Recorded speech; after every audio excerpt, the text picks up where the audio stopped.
तो अगले बंदे की विलिंगनेस जो है वो बड़ी मैटर कर रही होती है इस हिसाब से। पर यहाँ पे यहाँ तक आके तो हमारा कोई रोल ही नहीं रह जाता, ये तो दूसरे बंदे का रोल रह जाता है, आपका सारा काम उसका बस यही डिसीजन है होता है कि सिर्फ। चीज़ें एक प्लेटफॉर्म काइंड ऑफ अवेलेबल रखें, अवेयरनेस देते रहें, ठीक है। जब उसका माइंड विलिंग होगा, इन्फ्लुएंस हो गया, ठीक है, तो वो काम कर लेगा। अब इमरान खान कोई हर किसी के घर तो जाके नहीं शोर मचाता कि हाँ भाई पीटीआई को वोट दो, ठीक है। लोग इन्फ्लुएंस होते हैं ना उससे। या किसी और की एग्जांपल ले लें, नहीं पीटीआई की एग्जांपल देता मैं।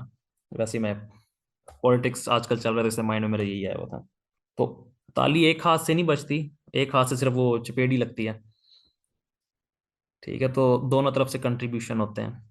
अब फिर आप इसको एक इस तरह भी देख लें कि भाई इस्लाम में तो जबर है ही नहीं, आप फोर्सफुली किसी को कन्वर्ट भी नहीं कर सकते। फिर आपका क्या रोल रह गया पीछे? यही बात है ना, मस्ती ना करें ना। आपने उनको बता दिया, वो अगला माने या ना माने, उसके जेहन में बैठ गया कि ये बात ठीक है।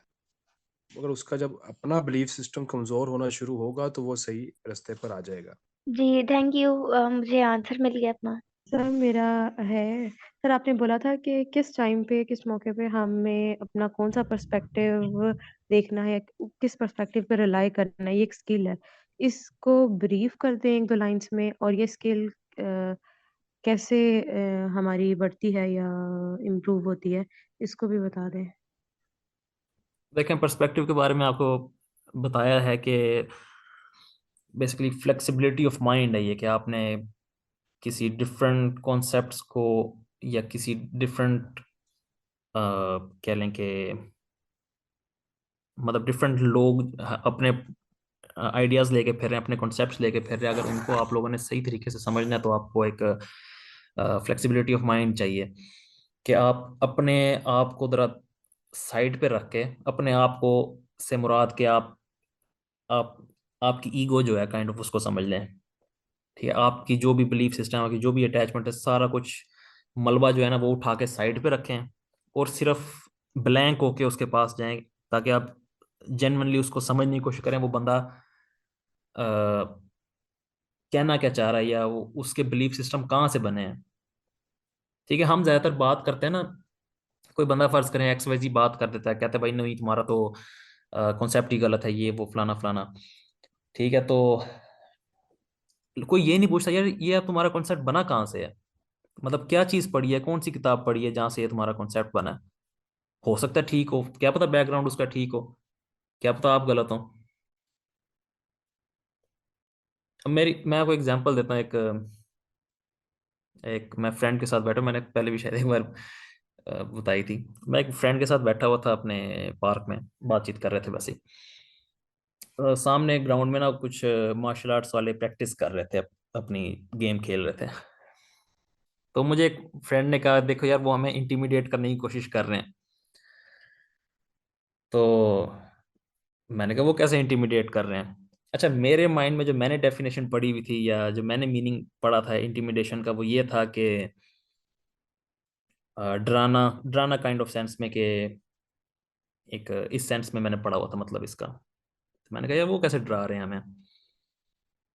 वो कहता है नहीं वो हमें इम्प्रेस करने की कोशिश कर रहे हैं। वो इंटिमिडेट का मतलब इम्प्रेशन, एक इम्प्रेस करने में ले रहा था। तो मैं बड़े एक जोशो खरोश के साथ, नहीं भाई तू तो है ही गलत, मैंने तो ये चीज पढ़ी हुई है। तो वो अब वो भी बात कर रहा था कि नहीं भाई इसका मतलब यही होता है। नहीं, मैंने कहा भाई इसका मतलब ये होता है। मैंने कहा चलो खोल लेते हैं डिक्शनरी।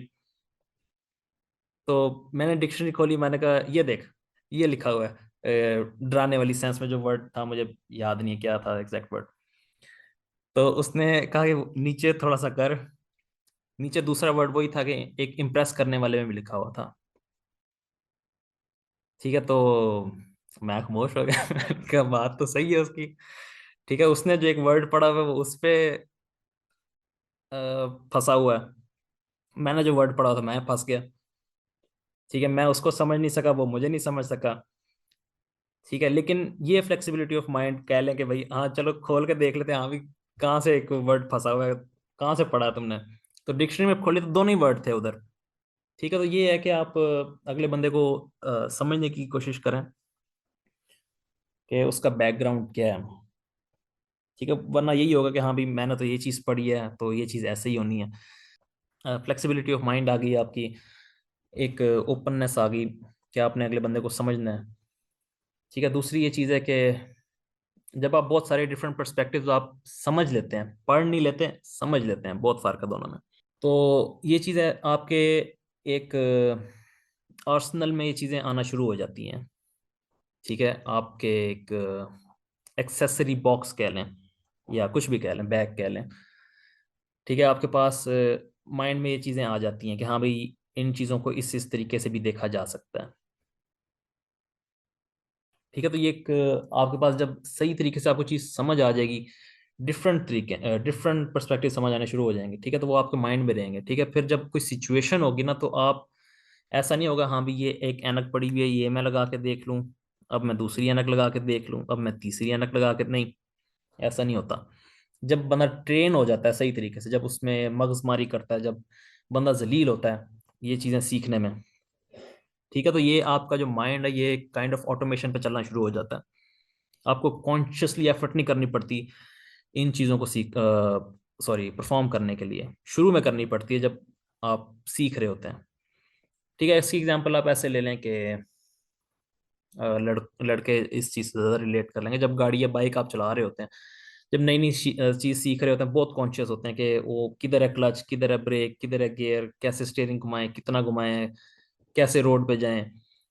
ठीक है, लेकिन जब 2-3 साल गुजर जाते हैं करते करते, तो बाद में भाई साहब मोबाइल भी साथ चल रहे हैं, गाने भी साथ चल रहे हैं, और भी 2-3 अगर कोई एक्टिविटीज होंगी वो भी साथ चल रही हैं, और गाड़ी सुकून से चल रही है या बाइक सुकून से चल रही है। और बाज़ का तो ऐसा भी होता है, ये मैंने बहुत नोट किया, मुझे काफ़ी सारे लड़कों ने बताया कि भाई हम तो ट्रैफिक को भी नहीं देख रहे होते हैं। ठीक है, माइंड काइंड ऑफ एक समझ लें कोई बस पता होता है हाँ भी उधर से गाड़ी आ रही है, खुद ही बाइक इधर उधर हो रही होती है। मतलब इस लेवल पे भी बाज़ का चीज़ें चली जाती हैं। तो चीज़ें जो हैं वो प्रैक्टिस से आती हैं। ठीक है, कोई शॉर्टकट नहीं है इस चीज़ का, कोई अ, क्या कह लें, कोई बुक पढ़ के शायद बुक से आपको हो तो जाएगा, लेकिन ये है कि सिर्फ बुक से गुजारा नहीं होगा, आपको बोल दिए आपने। प्रैक्टिस असल में करनी पड़ेगी ताकि आपको चीज़ समझ आए बेसिकली हो क्या रहा है। मसल मेमोरी बनाएं इसकी। ठीक है, माइंड का पैटर्न बनाएं ताकि वो उसी वक्त ही, मतलब जिस तरह देखें, आपकी हर किसी को पता है किसी की कुछ गलत आदतें होती हैं, कुछ सही आदतें होती हैं। ठीक है, लेकिन गलत सही का क्या मतलब है? ठीक है, गलत सही का मतलब यही है कि आपको रिजल्ट जो है वो गलत सही मिल रहे होते हैं, लेकिन आदत को सिर्फ देखें आप, गलत सही को साइड पे कर दें। एक आदत डेवलप हुई है, गलत सही छोड़ें 2 मिनट के लिए। ठीक है, वो कैसे डेवलप हुई? आपने बार बार बार बार एक ही काम किया है, ठीक है, वो एक माइंड ने वो चीज़ अडॉप्ट कर ली। ठीक है, अब आप वो चाहें या ना चाहें, वो माइंड उस तरह काम करता रहता है। ठीक है, तो इसी तरह आपने हैबिट्स बनानी होती हैं अपनी, ताकि आप जो काम एक्स वाई जी करना चाह रहे हैं तो वो बिना सोचे होना शुरू हो जाए। मतलब शुरू में तो अच्छी खासी एफर्ट लगेगी आपकी एक नया एक पैटर्न डेवलप करने में या जो भी सीन है। तो अच्छा, खैर कुछ ज्यादा ही मेरे ख्याल में साइड पे चले गए। क्वेश्चन यार एंड में करो बीच में ना। यही ना सर कि जब हम कुछ नया सीख रहे होते हैं तो स्टार्टिंग में हमको खुद को जबरदस्ती ही लेकर चलना पड़ता है कि नहीं ये काम करना है। जब सीखना होता है तो फिर उसको अपने आप को जबरदस्ती कुछ करवाना पड़ता है। हम खुद नहीं जाते उस चीज की तरफ क्योंकि वो हमारे लिए न्यू होता है और उसमें काफी एफर्ट लग रही होती है। अच्छा, हमारे एक सर होते थे यूनिवर्सिटी में, उन क्लास में कभी लेक्चर जब खत्म हो जाता ना, वो कहते थे कि किस किस को समझ आ गई है। ठीक है, तो कुछ लड़के हाथ उठाते थे। ठीक है, बाद में कहते थे हाँ जी किस किस को समझ नहीं आई। ठीक है, कुछ लड़के हाथ उठा लिया करते थे। तो सर कहते हैं जिनको समझ आ गई है वो, जिनको समझ नहीं है उनको बता दें। तो यहाँ पे भी हम ऐसे ही करेंगे।